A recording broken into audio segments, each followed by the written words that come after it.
अस्सलाम वालेकुम। Welcome to Film Craft. आज हम रोटोस्कोपिंग पे बात करेंगे और न्यूक के अंदर रोटोस्कोपिंग किस तरीके से की जाती है उसको डिस्कस करते हैं। सबसे पहले न्यूक जब आप इंस्टॉल करेंगे तो ये उसकी डिफ़ॉल्ट वर्कस्पेस है। ये यहाँ पर आप देख रहे हैं कि ये व्यूअर है, नीचे यहाँ पे नोट ग्राफ है और इसके साथ ये टैब है कर्व एडिटर का, ड्रूप शीट का, और यहाँ पर प्रॉपर्टीज़ पैनल है। फुटेज यहाँ पे इंपोर्ट करते हैं। फुटेज इंपोर्ट करने के दो तीन तरीके हैं। सबसे पहले तो ये तरीका है कि आप यहाँ पर नोट ग्राफ में आर दबाएं, रीड फाइल्स का एक पैनल खुलेगा जिसके अंदर आप फाइल रीड कर सकते हैं। जैसे ही आप फाइल रीड करेंगे और उसको वन दबाएंगे तो आपके व्यूअर के अंदर उस फाइल का प्रीव्यू आपको नज़र आने लग जाएगा। उसके बाद जैसे ही आप इसको डबल क्लिक करते हैं और यहाँ पर देखेंगे तो ये पैनल उसका प्रॉपर्टीज़ का खुला हुआ है। तो प्रॉपर्टीज़ में उसकी फॉर्मेट की ऑप्शन भी मिल रही है, आपको फ्रेम रेंज मिल रही है। उसके बाद यहाँ पे उसकी कलर स्पेस क्या है, सारी डिटेल्स हैं। मेटा डाटा के अंदर फ्रेम रेंज और उसके टाइम फ्रेम्स और ये सारी चीज़ें मौजूद हैं। अगर आप क्लिक करके नोट ग्राफ में कुछ भी शॉर्टकट की दबाते हैं तो वो नोट ग्राफ से रिलेटेड होगा, और अगर व्यूअर के अंदर कुछ भी क्लिक करके शॉर्टकट दबाते हैं तो वो व्यूअर से रिलेटेड होगा। तो नोट ग्राफ से अगर क्लिक करके हम एस दबाते हैं तो प्रोजेक्ट सेटिंग का पैनल खुलता है, जबकि व्यूअर के अंदर अगर क्लिक करके सेटिंग दबाते हैं, एस दबाते हैं, तो व्यूअर की सेटिंग खुलती हैं। इनके बारे में अब मज़ीद बाद में बात करेंगे। हम नोट ग्राफ पे क्लिक करके एस दबाते हैं और यहाँ पर सेटिंग देखें, ये प्रोजेक्ट सेटिंग है। यहाँ पर हम अपनी वीडियो की फुटेज के मुताबिक इसको सेट करेंगे। FPS हमारे 24 ही हैं। जब हम कोई भी फुटेज इंपोर्ट करते हैं और फर्स्ट टाइम उसको व्यू करते हैं तो यहाँ पे उसकी फ्रेम रेंज खुद से सिलेक्ट हो जाती है। अगर आप मल्टीपल फुटेजेस इंपोर्ट करेंगे, रीड करेंगे, तो यहाँ पे आपको ज़रूरत पड़ सकती है कि आपको इसे भी चेंज करना पड़े। जैसे ही आप नोड ग्राफ के अंदर टैब दबाते हैं तो नोड ग्राफ में आपको यहाँ पे एक पैनल खुल जाता है जिसके अंदर आप कुछ भी टाइप करें तो वो उससे रिलेटेड यहाँ पर नीचे फंक्शंस बताता है। जैसे ही हम किसी फंक्शन को क्लिक करते हैं तो वो नोड एक क्रिएट कर देता है। इसी तरह अगर मैं टैब दबाऊं और RO लिखता हूं तो यहाँ पर रोटो की नोड हमें मिल जाएगी।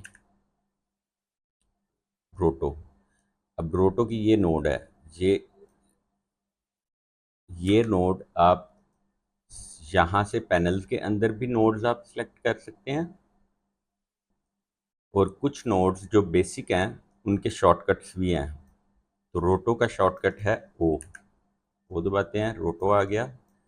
अब अगर मैं देख रहा हूँ ये मेरा व्यूअर अटैच है इस रीड के साथ, और ये रीड नोड पे वो फुटेज लोड हुई हुई है जिसकी इंफॉर्मेशन यहाँ पे वो बता रहा है कि वो किस जगह से रीड हो रही है।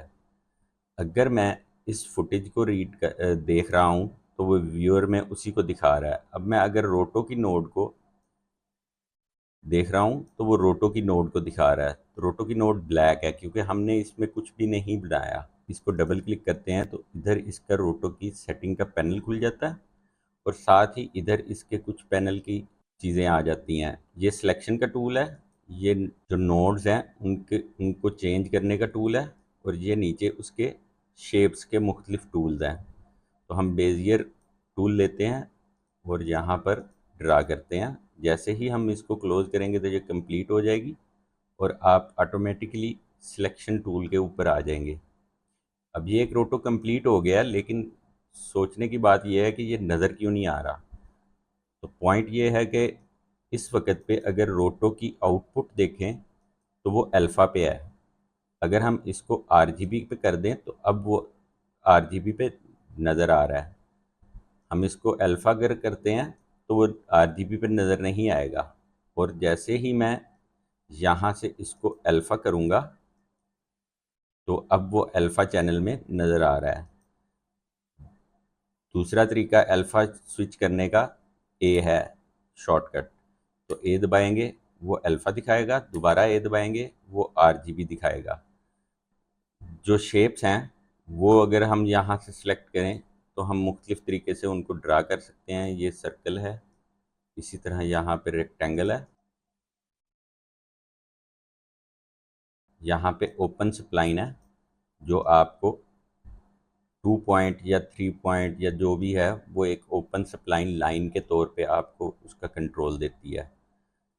अब अगर इसका अल्फ़ा देखें तो ये सारी शेप्स वहाँ पे बन गई हैं। इन शेप्स को आप डिलीट करते हैं।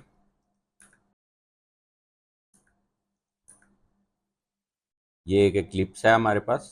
मैं 50 फ्रेम आगे जाता हूँ और इसको यहाँ पे रख देता हूँ। अब यहाँ पर भी एक की लग गई है। अब ये एनिमेट हो गया है। अब इसके रोटो के मुख्तलिफ जो बाकी चीज़ें हैं उनको देख लेते हैं। यहाँ पर आउटपुट का है जो हम पहले ही डिस्कस कर चुके हैं। प्रीमल्ट है, बाद में इसको डिस्कस करेंगे, फ़िलहाल इसकी ज़रूरत नहीं है। जब हम कॉम्प के ऊपर कुछ पढ़ रहे होंगे तो उस वक्त इसका इस्तेमाल होगा। सेम फॉर क्लिप 2 है।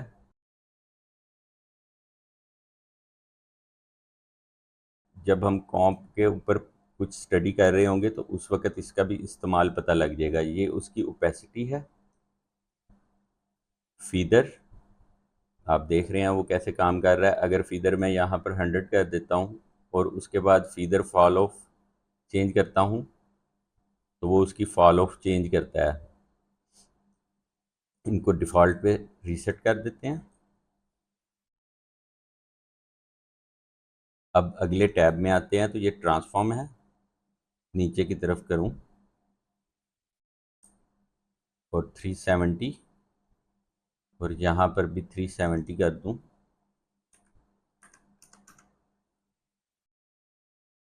माइनस में होना है। तो अब आप देख रहे हैं कि वो शिफ्ट हो गया है नीचे की तरफ।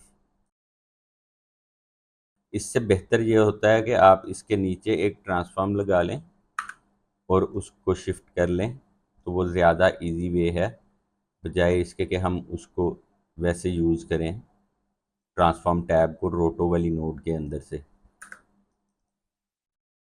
आगे चलें तो ये मोशन ब्लर है। तो हम अगर सेंटर में आते हैं तो 28 नंबर पे जो भी इसकी पोजीशन है, अगर हम इसका मोशन ब्लर ऑन करेंगे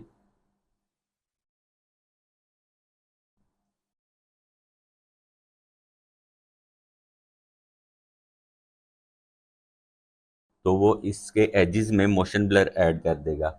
जैसे आप देख रहे हैं, अगर मैं ये की इसकी यहाँ डूब शीट में जाऊँ और यहाँ से इसकी ये की उठाकर करीब कर दूँ तो ऑब्वियसली उसकी स्पीड तेज़ हो जाएगी। जैसे ही उसकी स्पीड तेज़ हो जाएगी तो उसका मोशन ब्लर भी बढ़ जाता है।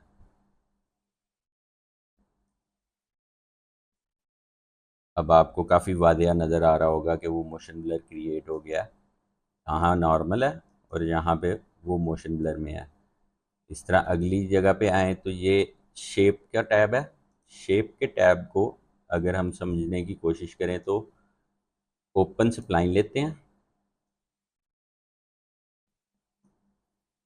ये एक स्प्लाइन और मैंने उसको एक कर्व की शक्ल दे दी है। अब इसको यहाँ से सेलेक्ट टूल क्लिक कर लेते हैं और उसके बाद इस ओपन स्प्लाइन को अगर मैं यहाँ पर क्लिक करूँ तो इस तरीके से भी मैं चेंज कर सकता हूँ, और अगर मैं इस तरीके से नहीं करना चाहता और यहाँ से चेंज कर लूँ तो ऐसे भी कर सकता हूँ। तो ये शेप की यहाँ पे कंट्रोल बने हुए हैं शेप के कि आप उसका कलर भी चेंज कर सकते हैं जो भी आप रखना चाह रहे हैं। उसके बाद अगले टैब में आएँ तो क्लोन है। ये हम जब रोटो पेंट की नोड पढ़ेंगे तो उसमें हमें क्लोन की भी चीज़ को समझना होगा। फ़िलहाल इसको स्टडी करने की ज़रूरत नहीं है। ये लाइफ टाइम का टैब है। यहाँ पे हम किसी भी रोटो को ये बता सकते हैं कि किस फ्रेम से किस फ्रेम तक उसकी लाइफ टाइम होनी है और उसने इफ़ेक्टिव रहना है। ये ट्रैकिंग का टैब है। ट्रैकिंग का टैब हम जब प्लेनर ट्रैकर को स्टडी करेंगे या 2D ट्रैक स्टडी करेंगे तो उस वक़्त पे ये भी उसके बीच में आ जाएगा। तो ये दोनों रोटो डिलीट करते हैं। अगर मैं इस जगह पर वीडियो देख रहा हूँ तो उसकी वजह ये है कि ये व्यूअर इस वीडियो के साथ अटैच है। जैसे ही मैं इसको इसके साथ अटैच करूँगा तो वो रोटो के अंदर जो भी चीज़ें होंगी या अगर कोई शेप रखी हुई है तो उसको दिखाएगा। अगर मैं इसके बैकग्राउंड में ये फुटेज जोड़ दूँ तो ये फुटेज दिखा रहा है। अब इसकी शेप बनानी अगर शुरू करें तो हम व्यू तो इसी को करेंगे, लेकिन इस रोटो में हम उसकी शेप बना सकते हैं। तो क्विकली एक शेप बना लेते हैं। बेजियर लेंगे।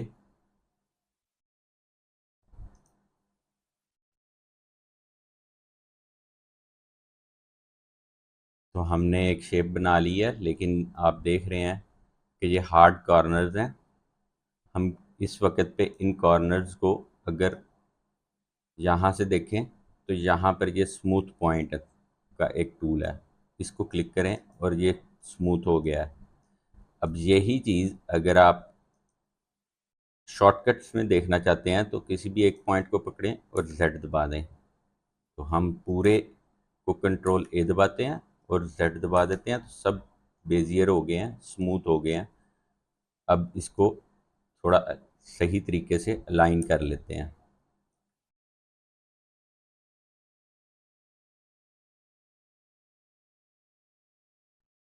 तो हमने एक शेप मुकम्मल कर ली है।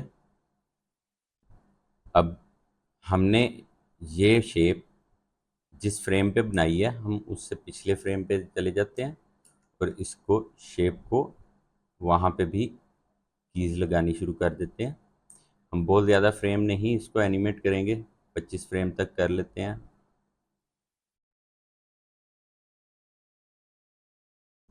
एक चीज़ करने वाली है कि आपको फ्लिकर से बचने के लिए ज़रूरी है कि आप उसकी शेप को ओवरऑल पॉइंट्स को चेंज करें अपनी जगह से, ताकि उसमें फ्लिकर कम से कम आए। इसी तरह हम अगली की दो कीज़ के दरमियान में लगाएंगे और फिर उनके दरमियान में करते करते हम सारी कीज़ मुकम्मल कर लेंगे।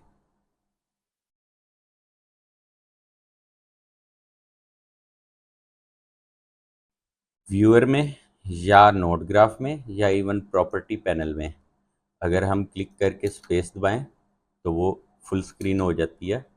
इसी तरह नोट ग्राफ में दबाएंगे तो वो फुल हो जाएगी और इसी तरह अगर हम व्यूअर में दबाएंगे तो वो फुल हो जाएगी और हम इजीली काम कर सकेंगे।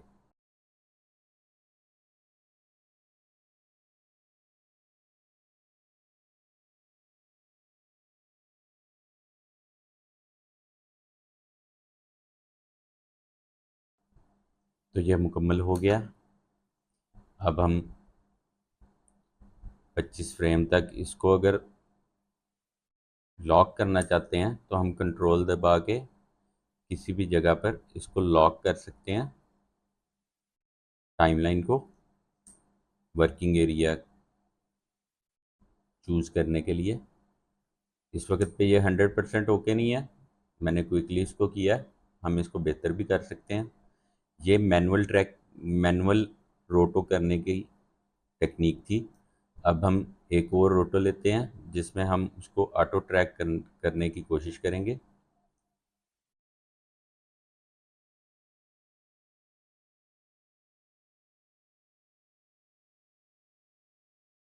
तो ये शेप एक फ्रेम पर मुकम्मल करने के बाद हम इस शेप को राइट क्लिक करते हैं यहाँ से और प्लेनर ट्रैक में कन्वर्ट करते हैं। और जैसे ही प्लेनर ट्रैक में कन्वर्ट करेंगे तो ये ट्रैकिंग की ऑप्शंस यहाँ पर आ जाएंगी और इसको फ्रेम बाय फ्रेम भी हम कर सकते हैं, लेकिन इस वक्त पे आप देख रहे हैं कि वो ट्रैक नहीं हो रहा मेरे क्लिक करने से, वो अगले फ्रेम पे नहीं जा रहा, ना वो ट्रैक हो रहा है। तो इसकी वजह ये है कि हम फुटेज को सिर्फ देख रहे हैं, और हमने रोटो का बैकग्राउंड इस फुटेज को देंगे तो उसको इन्फॉर्मेशन मिलेगी। अब हम इस रोटो को व्यू करते हैं। जब ये बैकग्राउंड इसके पीछे लग गया तो अब वो इस फुटेज के मुताबिक इस रोटो को ट्रैक करने की कोशिश करेगा। तो फ्रेम बाय फ्रेम करें तो वो एक एक फ्रेम करके करेगा, और अगर यहाँ से प्ले का बटन दबा दूँ तो वो इकट्ठे फ्रेम भी कर देगा। तो हमने 25 फ्रेम तक इसको ट्रैक करना है।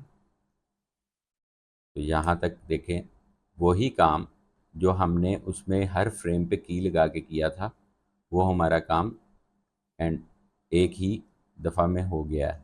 अब अगर मैं इसको यहाँ पे देखता हूँ तो मैं ऑब्वियसली इसकी शेप बेहतर कर सकता हूँ, जहाँ पे उसमें एरर हैं वो निकल जाएंगे, लेकिन दो कीज़ के अंदर एक रोटो एनिमेट हो जाएगा। तो जो सिंपल प्लेनर टाइप के रोटो होते हैं उनको ट्रैकर के साथ करने से आपकी एक्यूरेसी भी बेहतर आ जाती है और काम भी जल्दी हो जाता है। अगर मैं इस वक्त पे देखना चाह रहा हूँ कि मुझे यहाँ पे इस रोटो को मैंने कितना ठीक किया है, तो सबसे पहले तो हमें इस फुटेज के ऊपर इस रोटो का इम्पैक्ट लाना होगा। तो दो तरीके हो सकते हैं कि बैकग्राउंड इसके साथ जुड़ा रखते हैं, और यहाँ से हम इसको मेट ओवरले कर देते हैं। मेट ओवरले में जो इस वक्त पे एरर आ रहा है वो ये है कि हमारा जो रोटो है उसमें अल्फ़ा में हमने एक शेप बनाई है, और हमारी फुटेज के अंदर भी अल्फ़ा चैनल में वाइट है, तो वो शेप वहाँ पे इम्पेक्ट नहीं कर रही। तो हम इस फुटेज के अंदर जो अल्फ़ा चैनल है उसको ब्लैक करने के लिए एक नोड होती है शफल की, तो शफल की नोड लगाते हैं और इसको यहाँ से इसका जो अल्फ़ा चैनल है उसको ब्लैक कर देते हैं। तो अब अगर मैं आरजीबी देखूं तो वो फुटेज है और अल्फ़ा में ब्लैक है। तो अब जब मैं ये रोटो अटैच करूँगा और इसको व्यू करूँगा तो यहाँ पर आप देख रहे हैं कि आरजीबी में वो फुटेज है और अल्फ़ा में वो शेप है जो हमने रोटो में बनाई है। अब अगर मैं इसको आरजीबी देखूं और यहाँ से मैं मेट ओवरले कर दूं तो वो मुझे मेरे रोटो दिखाने शुरू कर देता है जो मैंने वहाँ पे बनाए हुए हैं। एक तो ये तरीका है इसको व्यू करने का। दूसरा तरीका ये है कि मैं ये बैकग्राउंड निकाल देता हूँ, कोई एक ग्रेड की नोड लगा लेता हूँ, इसको इस फुटेज को ग्रेड कर देता हूँ, इसको दोबारा नॉर्मल कर लेते हैं, इस फुटेज को ग्रेड कर लेता हूँ और गेन में रेड बढ़ा देता हूँ, गेन में रेड बढ़ा दिया और लिफ्ट में भी रेड बढ़ा देता हूँ, और इस ग्रेड को मास्क दे देता हूँ इस रोटो का, तो वो मुझे वही चीज़ इस तरीके से भी दिखा सकता है। एक और तरीका ये हो सकता है कि मैं एक कॉपी की नोड ले लूँ, के उसकी शॉर्टकट है, वैसे आप टैब दबा के कॉपी की नोड भी ले सकते हैं। बी का पाइप अगर मैं उसको यहाँ पे दूं तो इसका मतलब है कि वो आरजीबी चैनल जो है वो यहाँ से ले लेगा, और ए का पाइप रोटो में दूं तो इसका मतलब है कि वो अल्फ़ा चैनल रोटो से ले लेगा। अब अगर मैं इस तरह जगह पे देखूं तो वही रिज़ल्ट जो हमने रोटो को डायरेक्ट अटैच करने से बनाया था वो इसके साथ भी बन जाएगा। डिफरेंस क्या है? अगर मैं रोटो को यहाँ पर डायरेक्ट अटैच करके इस रोटो को व्यू करूं और इसको यहाँ पर ट्रांसफॉर्म कर दूं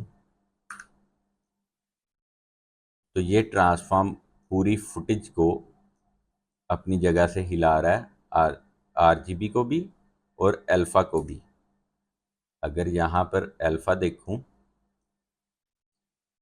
तो ये अल्फ़ा को भी वैसे ही हिला रहा है और फुटेज को भी।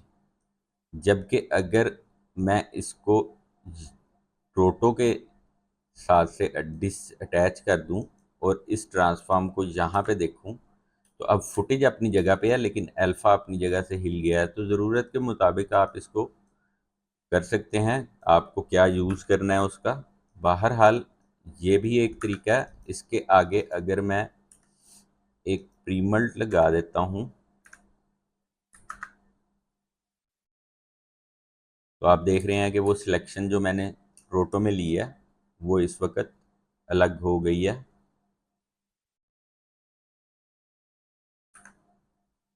अब आ जाते हैं इस इस पैनल के ऊपर। इस पैनल में सबसे पहले आप देख रहे हैं कि ये यहाँ पर आप किसी भी एक आई को क्लोज करते हैं तो वो ऑफ हो जाता है। इसको देखने के लिए ज़रूरी ये है कि हम इसको इधर लगा लेते हैं और यहाँ पे व्यू करते हैं। जो हमने देखने का तरीका बनाया हुआ है कोई भी उसमें से यूज़ कर लेते हैं। मेट ओवरले में चले जाते हैं और इसको शफल पे लगाना है। तो इस वक्त पे अगर इसकी ओपेसिटी ऑफ कर दूं तो वो ऑफ हो रहा है, या इसकी अगर ऑफ कर दूं तो ये ऑफ हो रहा है। दूसरी चीज़, ये जो स्प्लाइन है इसका कलर हमने चेंज कर सकते हैं। यहाँ पे जो भी इसका ब्लू कलर है तो मैं इसको ग्रीन कर सकता हूँ। बाज़ औक़ात इसकी ज़रूरत कहाँ पे पड़ती है कि आपने बाज़ औक़ात इस तरह की फुटेज होती है कि आपके सप्लाइन के कलर उसके साथ इतने मैच हो जाते हैं कि आपको नज़र नहीं आ रहे होते। तो उस वक़्त पे आप इसके कलर चेंज करने पड़ जाते हैं आपको। अगला आइकन देखें तो हमें नज़र आ रहा है कि ये कलर अलग से कुछ कर रहे हैं। तो ये कलर बेसिकली उसके मेन रोटो के कलर्स को चेंज कर रहे हैं। तो हम अगर इसको यहाँ से हटाकर इधर लगा देते हैं और यहाँ से मेट की जगह आरजीबी कर लें तो इस वक्त वो नॉर्मल है। और इसकी आउटपुट को यहाँ से RGBA कर देते हैं तो अब वो कलर यहाँ पर वाइट दिखा रहा है। तो अगर इस कलर को मैं थोड़ा सा चेंज करता हूँ तो वो अपनी जगह से कलर चेंज हो रहा है जैसे आप देख रहे हैं। इससे अगला टैब अगर मैं देखूँ तो यहाँ पर ये इन्वर्ट की ऑप्शन है। तो ऑब्वियसली ये आप विजुअली देख पा रहे हैं कि वो पूरा रोटो इन्वर्ट हो रहा है। उससे आगे ब्लेंडिंग मोड्स हैं। ब्लेंडिंग मोड में अगर मैं ये दो रोटो लिए हुए हैं और एक रोटो और ले लेता हूँ यहाँ पर समझाने के लिए। तो ये एक रोटो मैंने लिया। अब इस वक्त पे इसका ब्लेंडिंग मोड जो है वो ओवर हुआ है तो इसीलिए वो उसके ऊपर ऐड हो रहा है। अगर मैं इसको यहाँ पर माइनस कर दूँ तो वो जगह वहाँ से माइनस हो जाएगी जैसे आप देख रहे हैं। अगर मैं ये बैकग्राउंड निकाल देता हूँ और यहाँ पर देखता हूँ तो ये भी आपको वाज़िया नज़र आ रहा है कि वो माइनस कर रहा है। इसी तरह इसके मुख्तलिफ ब्लेंडिंग मोड्स हैं, वो आप यूज़ करके आपको मुख्तलिफ जगहों पे इसका इस्तेमाल आ जाता है। ज़्यादातर तो माइनस ही करना पड़ जाता है, या इससे ज़्यादा आज तक मैंने तो इसका यूज़ नहीं किया। इसके बाद आ जाता है आपका मोशन ब्लर। मोशन ब्लर जैसे आपको मैंने पहले डिस्कस किया कि मोशन ब्लर कैसे क्रिएट होता है। अगर आपने इसका मोशन ब्लर सिंपल एक इंडिविजुअल का, पूरी नोड का नहीं, इंडिविजुअल का ऑन करना है तो यहाँ से आप ऑन कर सकते हैं। उसके बाद ये लाइफ टाइम है जो हमने टैब में देखा है, वो यहाँ पे आपको वही ऑप्शन यहाँ पे मिल जाती है। ये कलर जो लिखा हुआ है इसका सोर्स का टैब है। सोर्स के अंदर हम रोटो पेंट की नोट जब पढ़ेंगे तो इंशाल्लाह इसको भी स्टडी करेंगे। तो वीडियो को यहीं पे ख़त्म करते हैं। चैनल को सब्सक्राइब कर लें, बेल आइकन पे क्लिक कर लें। अल्लाह हाफिज़।